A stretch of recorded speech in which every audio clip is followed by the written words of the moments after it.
हाँ, बिस्मिल्लाहिर्रहमानिर्रहीम। आज हमारा लेक्चर है जी कि हमने स्ट्रक्चर को हैंडल कैसे करना है मल्टीपल ऑब्जेक्ट्स के लिए। कल हमने किया था क्वेश्चन जिसमें हमने 3 ऑब्जेक्ट बनाए थे स्ट्रक्चर के, स्टूडेंट के 3। अगर हम वही वाली कोड यूज़ कर ले तो ज़्यादा नहीं सही हो जाएगा, वही वाला कोड यूज़ कर लेते हैं क्योंकि ये फिर हमें सारा लिखना पड़ेगा दोबारा से। कल हमने लिखा था शेप आ गया फंक्शन, ये स्ट्रक्चर वाला कोड आ गया। अब ये वाला कोड भी चाहिए होगा आपको, ठीक है। तो मैं क्या करता हूँ, इसको कर लेते हैं जी, हम कॉपी कर लेते हैं और कर देता हूँ कमेंट, ठीक है। और ये अब चला गया नीचे, ठीक है। इसी फाइल में आपको ये कोड भी मिल जाएगा और ये वाला भी मिल जाएगा, ठीक है। ये ऊपर लिखा होगा, वो नीचे। कल हमने ये किया था, इसमें ये था कि हमने एक स्टूडेंट का स्ट्रक्चर बनाया था। क्यों बनाया था? क्योंकि हमने एक रियल वर्ल्ड प्रॉब्लम को सॉल्व करना था। वो प्रॉब्लम क्या थी?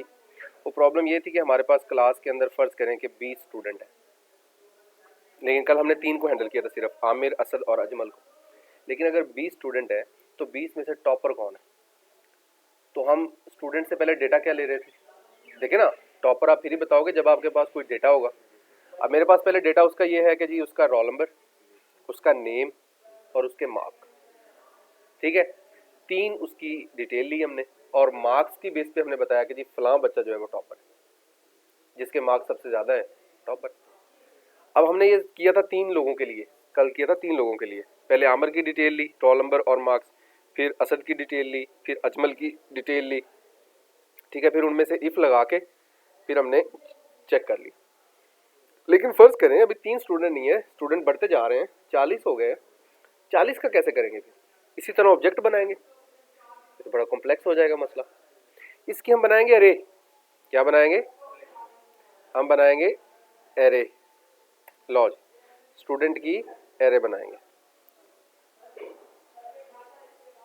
एस मैंने एरे बना ली, ज़रा छोटा लिख लेता हूँ एस, और अरे में लिख दिया 40 या मैंने लिख दिया 5, ठीक है ना। बढ़ा सकते हैं ना आप, यहीं पे बढ़ा सकते हैं, 5 करने हैं, 10 करने हैं, 20 करने हैं, 100 करने हैं, यहाँ पे उसकी लेंथ बता दोगे आप। अब मैंने क्या करना है जी, मैंने लूप के जरिए, क्योंकि एरे बन गई और एरे किससे हैंडल होती है? लूप से। और इंडेक्स कहाँ से? सेम वही स्ट्रक्चर, 0, सेम वही काम आ गया। लेकिन वहाँ हम वेरिएबल्स को डील कर रहे थे, यहाँ हम ऑब्जेक्ट्स को डील करेंगे। ये जो स्टूडेंट टाइप के पहले 3 थे ना, स्टूडेंट टाइप के ये जो 3 लिखे हुए हैं, ये आमिर, असद और अजमल, ये ऑब्जेक्ट्स हैं, वेरिएबल नहीं है। वेरिएबल हम कहते हैं जो हमारी डेटा टाइप के साथ लिखा जाता है, लाइक इंट, फ्लोट, चार, डबल, उसके साथ जो लिखे जाते हैं उसको हम क्या कहते हैं? वेरिएबल। ये हमने खुद डेटा टाइप बनाई है और उसके वेरिएबल क्रिएट किए हैं, इसलिए हम इसे सिंपल वेरिएबल नहीं कहेंगे, हम इसका नाम दूसरा लिख लेंगे, वो कहना होगा ऑब्जेक्ट। क्योंकि जो वेरिएबल होता है ना, उसमें जस्ट एक वैल्यू स्टोर हो सकती है, और जो ऑब्जेक्ट होता है उसमें मल्टीपल वैल्यूज स्टोर हो सकती है। देखिए ना, इस आमिर के अंदर रोल नंबर भी सेव हो रहा था, नेम भी और मार्क्स भी, तीनों एक ही चीज़ उसको एक्सेस कर रही थी, उसका नाम था आमिर। आमिर के बैकएंड पे 3 चीज़ें थी, उसका रोल नंबर, उसके मार्क्स, उसका नाम। 3 चीज़ों को कौन डील कर रहा था? आमिर, एक ऑब्जेक्ट। तो इसलिए हम उसको ऑब्जेक्ट कहते हैं, वेरिएबल नहीं कहते, ठीक है जी। यहाँ तक समझ आ गई? अच्छा, अब मैंने अरे क्यों बनाई? ताकि मल्टीपल ऑब्जेक्ट्स को डील कर सकूँ। अच्छा, अब मैंने क्या किया, मैंने उनसे डिटेल लेनी है पहले तो मैं फॉर लूप लगाता हूँ। Int I is equal to 0, I less than, मैं थोड़े कर लेता हूँ, मज़ीद थोड़े कर लेता हूँ, 2 कर लेता हूँ सिर्फ, ताकि हम ज़रा उसको चेक भी कर सकें। बढ़ाने सिर्फ नंबर बढ़ाने, तो चलेगा, वैसे ही लूप चलती रहेगी। और आई प्लस प्लस। अब हमने यूज़र से डेटा लेना है, तो हम कहेंगे जी cout enter detail first, first student की डिटेल एंटर करो पहले, ठीक है। और सीन किस में करवाना है? पहले अरे का नाम, फिर इंडेक्स नंबर के फर्स्ट एलिमेंट में डॉट, पहले क्या चीज़ लेनी है, ये इसका रूल है, ठीक है। उसमें पहले देखिए, पहले अरे के अंदर भी यही था रूल कि अरे का नाम, ठीक है, आगे उसका इंडेक्स होता था, ठीक है। अब यहाँ पे भी अरे का नाम, क्योंकि उसके अंदर फर्दर मेंबर्स मौजूद हैं, ठीक है, तो हम उसको एक्सेस करेंगे। ये चीज़ क्या कहलाती है? ये जो स्टूडेंट के अंदर लिखा गई ना, ये ये कहलाते हैं स्टूडेंट के मेंबर्स। स्टूडेंट के मेंबर्स, इंट रोल नंबर, चार नेम, इंट मार्क्स। इनको एक्सेस करने के लिए जो हम ऑपरेटर यूज करते हैं उसका नाम है डॉट ऑपरेटर। जैसे ही मैं डॉट लगाता हूँ यहाँ पे तो मैं एक्सेस करने के काबिल हो जाता हूँ। रे का नाम लिखा, डॉट लगाता हूँ, साथ ही वो एक्सेस कर लेता है। तो मैं यहाँ पे पहले सेव करवाऊंगा मार्क्स, ठीक है, फिर मैं सी इन करवाऊंगा, यही लाइन कॉपी कर लेता हूँ। ऐसे भी कर सकते हैं और आगे भी लिख सकते हैं, ठीक है। मैं यहाँ पे लिख लेता हूँ जी, पहले यहाँ पे बल्कि आसान कर देता हूँ काम, एंटर, ताकि मजीद इजी हो जाए, ठीक है। और उसके बाद इसी लाइन को कॉपी किया,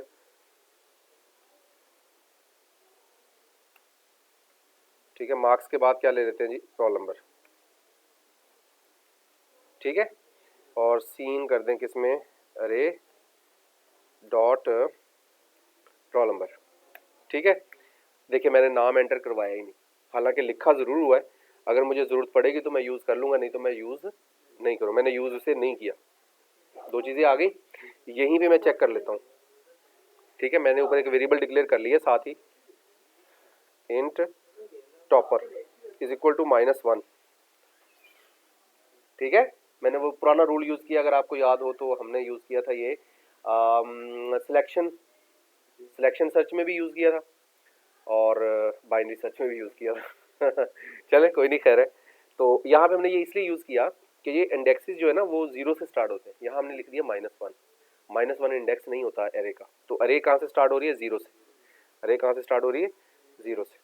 तो यहाँ पे जैसे ही टॉपर होगा ना, उसकी लोकेशन हम कॉपी कर लेंगे, उसकी लोकेशन कॉपी कर लेंगे। हमने यहाँ पे करना है जी अगर, अगर, और हमें ये भी देखना पड़ेगा कि हाँ, हमें एक और काम भी करना पड़ेगा। हमें यहाँ पे एक वेरिएबल डिक्लेयर करना होगा max, max is equal to 0, ठीक है। ऐसे भी कर सकते हैं, चलें कर लेते हैं, देखते हैं क्या होता है। अगर S of I dot marks greater than है मैक्स से, तो ऑब्वियसली मैक्स से तो ज़्यादा ही होंगे ना, मैक्स तो 0 है, ठीक है ना। तो मैक्स किस में कॉपी हो जाए, मैक्स में क्या कॉपी हो जाए, मैक्स इज इक्वल टू ये वाली लाइन कॉपी हो जाए, पेस्ट आ गया, ठीक है। अगर 0 से ज़्यादा है जो यूज़र ने नंबर एंटर किए हैं तो वो कॉपी हो जाए, ठीक है। और एक और काम करना है, एक और काम करना है, इसलिए मैंने ब्रैकेट लगा दी, ठीक है। एक और काम करना है, वो क्या करना है जी, वो टॉपर के लिए उसकी लोकेशन कॉपी कर लेना। जो लोकेशन कॉपी हो जाएगी ना, तो फिर हम उसी से उसका रोल नंबर डिस्प्ले करवाएंगे। क्योंकि हमने करना क्या है कि जितने भी स्टूडेंट हैं उनमें जिसके मार्क्स सबसे ज़्यादा है उसका रोल नंबर बताना है कि जी फलां रोल नंबर है, उसके मार्क्स पूरी क्लास में सबसे ज़्यादा है।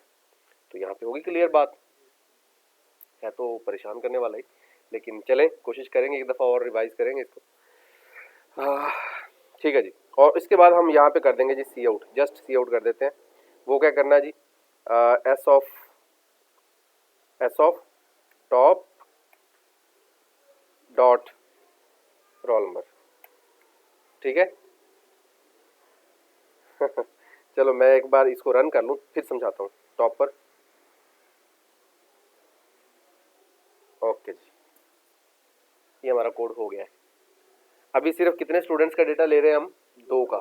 मैं चला के रन करके ताकि आपका स्केच बन जाए दिमाग में कि हो क्या रहा है यहाँ पे, ठीक है। फिर मैं इसको समझाने की मजीद कोशिश करता हूँ।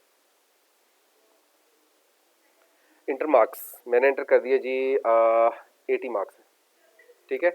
रोल नंबर इसका है जी 12 है रोल नंबर, ठीक है। और फिर दूसरे के मार्क्स एंटर किए मैंने 90, 80 उसके थे, 90 इसके हैं, लेकिन इसका रोल नंबर क्या है, 10 है, ठीक है। टॉपर कौन है, अभी ये 2 की डिटेल ली है हमने।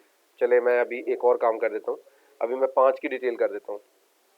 ये मेरे पास 5 की डिटेल है और ये लूप भी 5 तक चल रही है, ठीक है। आप देखें ज़रा, फिर मैं इसको मजीद वापस आता हूँ ताकि लॉजिक समझ आ जाए आपको। 90 मार्क्स है, रोल नंबर इसका 1 है। 91 मार्क्स है, रोल नंबर इसका 2 है। 93 मार्क्स है, रोल नंबर इसका 3 है। 90 मार्क्स हैं, रोल नंबर इसका 4 है। अभी एक और डिटेल एंटर करेंगे। 100 मार्क्स है, रोल नंबर इसका क्या है 5। अब टॉपर कौन होना चाहिए 5 होना चाहिए। अब हम 20 की भी डिटेल एंटर कर सकते हैं। अब उसका नाम भी डिस्प्ले करवा सकते हैं।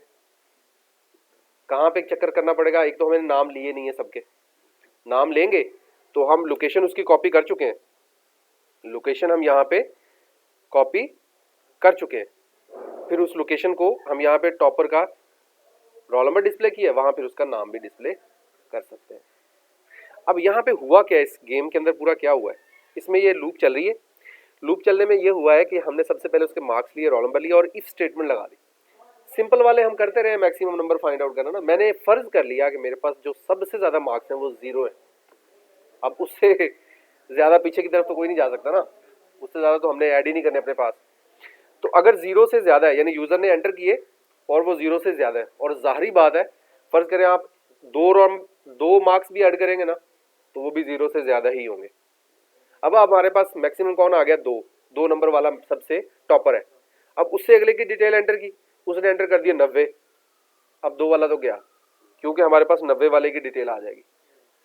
उससे अगली दफा जो, यानी कि जो सबसे लास्ट में तक जो सबसे मैक्सिमम मार्क्स वाला होगा वो हमारे पास डिटेल इसमें मौजूद रहेगी। और उसका हमने इंडेक्स कॉपी कर लिया, अरे के अंदर उसका इंडेक्स कॉपी कर लिया। जब हमारे पास कॉपी हो गया तो अब हम उसको आसानी के साथ हैंडल कर सकते हैं। तो अब हमने एक रियल वर्ल्ड प्रॉब्लम हल कर ली है कि जो हम लाइफ में एग्जिस्ट करती है। फर्ज करें ना आपको कहता है कोई जी फैक्टोरियल फाइंड करो, फैक्टोरियल तो मैथमेटिकल प्रॉब्लम है ना।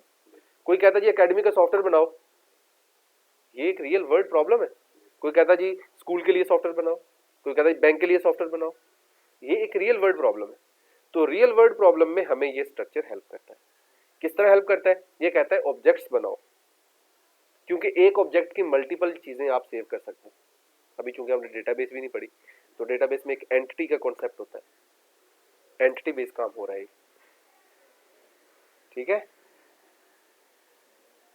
ठीक हो गए, ओके।